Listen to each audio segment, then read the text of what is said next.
These two Bristol primary school teachers have come to Harwood Junior School in Gloucester to find out more about a new approach the teachers here are using to teach geography.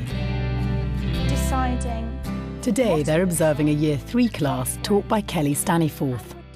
Later on they'll get the opportunity to ask her and the geography coordinator Becky Ballinger about how they plan and teach what has become known as the City Curriculum. We've come from Headley Park Primary School in Bristol. We are actually going to start doing an integrated curriculum ourselves in September, and we're coming today to see how it works in action.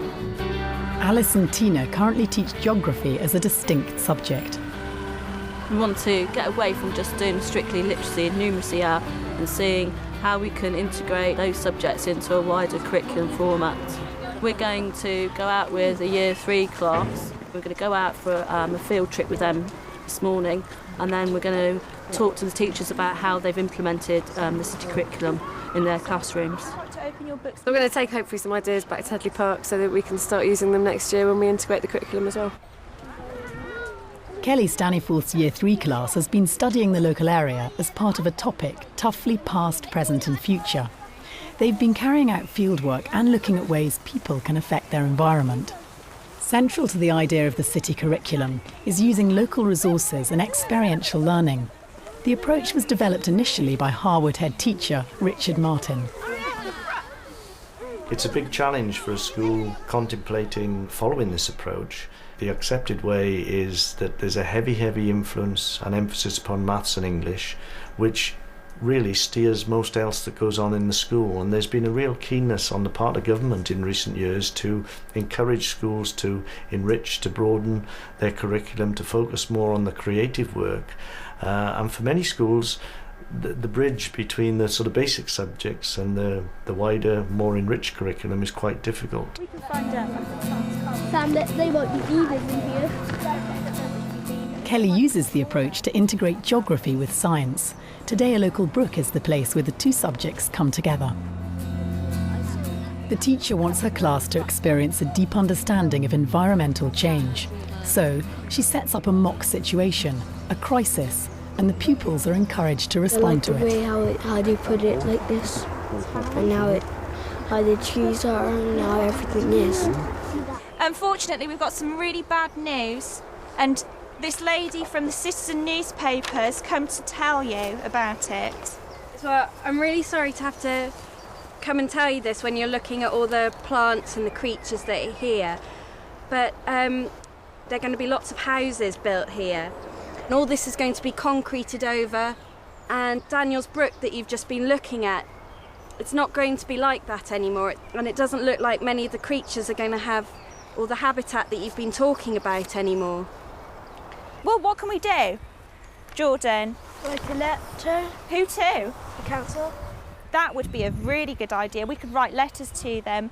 And I also think that it's a bit silly of the council to do this because they're just going to kill themselves and other things. Yeah. If they just cover over all the plants, they won't be able to live without a home. Because without their home, they would have nothing to protect them. The teacher believes using this sort of scenario to create an emotional response is invaluable in broadening the children's awareness, and it helps focus the class on the lesson's objectives. It makes me feel really angry because if they build here and all the animals might die, and if they die then you can't just come here and see some animals and nice nature. An essential part of our approach to learning is to deal with things that are near and first-hand for those children. And through doing that, they can develop the skills and the techniques to then learn about and look at things farther afield. Now, it would be foolish to say that you don't ever learn about anything apart from your immediate environment until you've understood it to such a degree you can understand things much further away or in an abstract sense, because for some children that may never happen. But I think it's foolish also if young children spend time learning about something that's more difficult for them to understand in terms of time and distance when they don't actually know much at all about what's on their doorstep. Find Whitcomb Farm. In a previous geography lesson, Kelly had invited Martin Ellis, who's lived in the area all his life, to come and help her class explore changes that have happened over the past 60 years. See what's opposite to us now? Can you see the house here? Look across the road from where we are at the moment, please. Now this used to be a dairy. What do you get in a dairy? What do you buy in a dairy? Milk, yes. And where do they get the milk? Over lunch, Alice and Tina get the chance to watch a video recording of the lesson and to ask Becky and Kelly more about the delivery of the city curriculum. There's been a big push for there to be more experiences.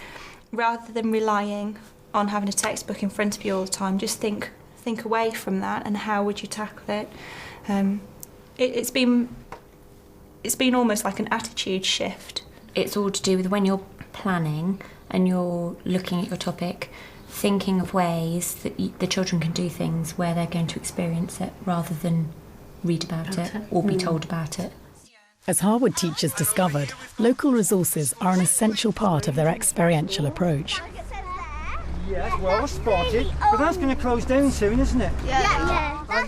It's going to be all So if we come along here in a year's time and did the same, what do you think might be in here? a field. There could be. If we're going to use the local environment or the local areas resource, anything you could recommend that we do to sort of like Hound people. Yeah, don't be scared to be cheeky. Yeah, seriously. It's like the Citizen today came and helped with Year 3 and they've helped with topics that we've done in Year 4. And other people who we've sent letters to and phoned up, there's usually somebody who wants to do something. Probably the main difference in terms of our approach now with this approach to learning that we call the city curriculum compared to topic or theme-based learning in the 70s, the main difference is the detailed and careful planning that goes into it, and it's planning that's drawn from the requirements of the national curriculum. So the process that the teachers in the schools working on this project, the process they've been through is to look very carefully at the national curriculum and break down the learning points in the various subjects and then relate them to the chosen theme, the chosen subject, and to make sure that through that process all the areas that need to be covered, all the learning objectives are actually mapped out, and to make sure that they take the children along that pathway and they learn those effectively. We started by looking at the topic web of ideas and things that we would like to achieve and where we wanted to end up. So what our special day was going to be, how we wanted the topic to end. And from that we formulated the key questions. But with each key question, Becky was linking it in with the actual curriculum objectives. So when we came up with a key question, I looked at my list of national curriculum coverage and looked at where it fitted so that we were fitting things in. The teachers involved in the planning of the curriculum will produce key questions that will need to be answered by the children if their learning is effective. And through that they've developed what we described then as a critical pathway through the curriculum. In our school, which is a junior school, it's to make sure that from Year 3 through Year 4, 5 and 6, those children get a balanced variety of the different subjects through the themes that they follow. Well, the key question for today's activity, how does change impact the environment? And in actual fact, the geography has been altered slightly because initially I thought, well, it'd be good fun to share a fake newspaper report. And I thought, well, why bother with fake newspaper report? Let's have the reporter come in and sharing a fake story with them, because it's so in their face that they just have to take it on board and have to react to it. The next key question is, if we could stop the builders, what could be done to improve the area? And this has already been started with their response to today's news, but also as they've started formulating their ideas for what they need to tell the council. So they're already starting their next geography lesson. I think this is what I mean about it being more logical. It seems to flow much more easily, much more logically, and it makes sense to us, but it presumably makes a lot more sense to the children as you go through it, if you're asking those quite defined questions that lead very closely on from each other. And it does, because this links directly to your literacy, doesn't it? Yeah. So the geography, you've still covered your geography objectives, but at the same time, you've got the input ready for your literacy.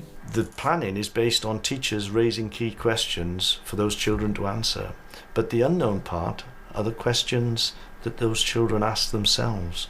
What is that? Where did that go? Why is that so big? How did they actually build the cathedral? And often the teacher might not have the answer to that, but it starts a line of inquiry that teacher and child together can actually work on and start to find out the answers. It just feels exciting that whatever we come up with is going to be quite unique to us. And I mean, it's interesting taking a sort of model from what you're doing here, but ultimately what we come up with is going to be totally driven by the personalities and the ideas that are at Headley Park. The first thing. After lunch, Tina and Alice return to Kelly's class and find out how she follows up the morning's fieldwork. It might have been something that you saw, something that you heard. The second thing is how you felt when the reporter told us about what was going to happen to Daniels Brook. So when the reporter told us about the buildings, I felt, and then tell me. My best bit was when I was on the bridge looking down at the water. I felt when the reporter told me that what was going to happen to Daniels Brook, angry. You felt angry. Thank you. My best bit was when I found the little eggs or seeds. Mostly I think they're eggs. And I felt rather sad when the reporter told me about Daniels Brook.